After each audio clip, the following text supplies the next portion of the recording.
कॅल्शियमची कमी असल्यास हे त्रास सुरू होतात. हातपाय दुखणे, गोळे येणे, सांधेदुखी, गुडघेदुखी हे त्रास सुरू होतात. त्याचबरोबर केस गळती असे अनेक त्रास सुरू होतात. पण ह्या व्हिडिओमध्ये मी तुम्हाला सांगणार आहे की कोणता त्रास सुरू झाल्यानंतर काय आहारामध्ये समावेश करायचा किंवा काय काळजी घ्यायची ते या व्हिडिओमध्ये सविस्तरपणे सांगणार आहे. व्हिडिओ शेवटपर्यंत नक्की पहा. हाडे दुखणे आणि कमकुवत होणे. जर तुमची हाडं वारंवार दुखत असतील, जिना चढताना त्रास होत असेल किंवा शरीर ठिसूळ वाटत असेल तर हे कॅल्शियम कमी असल्याचे संकेत असू शकतात. हा त्रास जर कमी करायचा असेल तर त्यासाठी दररोज 1 ग्लास दूध पिण्याची सवय आपल्याला लावायची आहे. तसेच 1 चमचा भाजलेले तीळ किंवा 2-3 भिजवलेले बदाम हे दररोज खायचे आहेत. यामुळे काय होते तर हाडांना बळकटी मिळण्यास नक्कीच मदत होते. दुसरं म्हणजे तर पायात किंवा हाताला गोळे येणे. रात्री झोपताना अचानक पायात गोळा येतो का?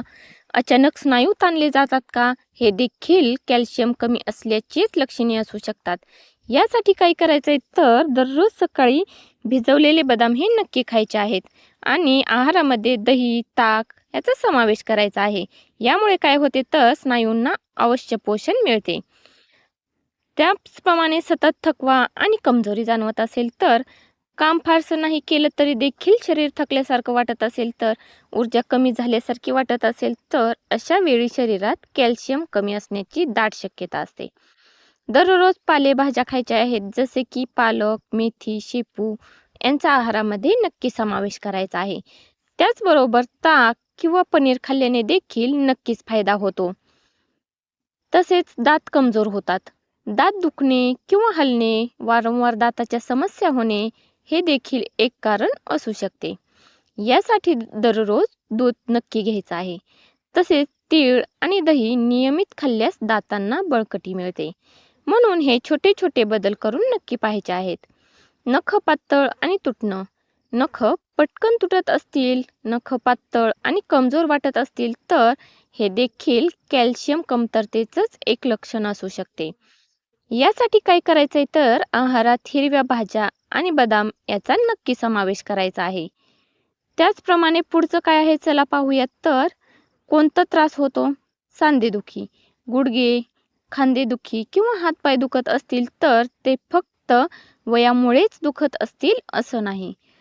कॅल्शियम कमी असल्यानंतर देखील हा त्रास होऊ शकतो. दररोज 15 ते 20 मिनिटे सकाळच्या सूर्यप्रकाशात बसायचे आहे.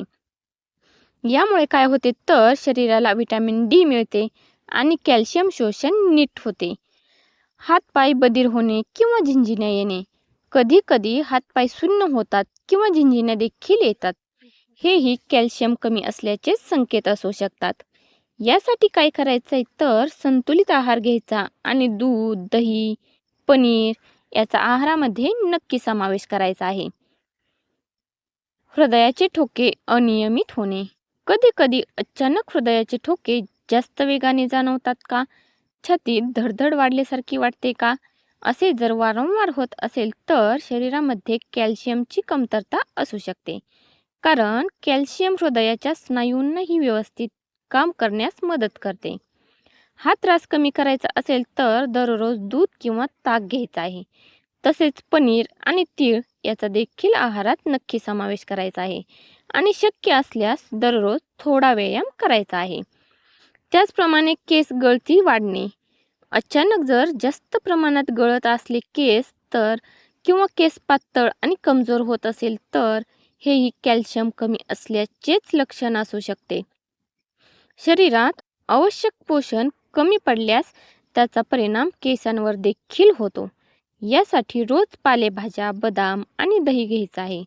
तसेच संतुलित आहार आणि पाणी देखील प्रमाणात प्यायचे आहे.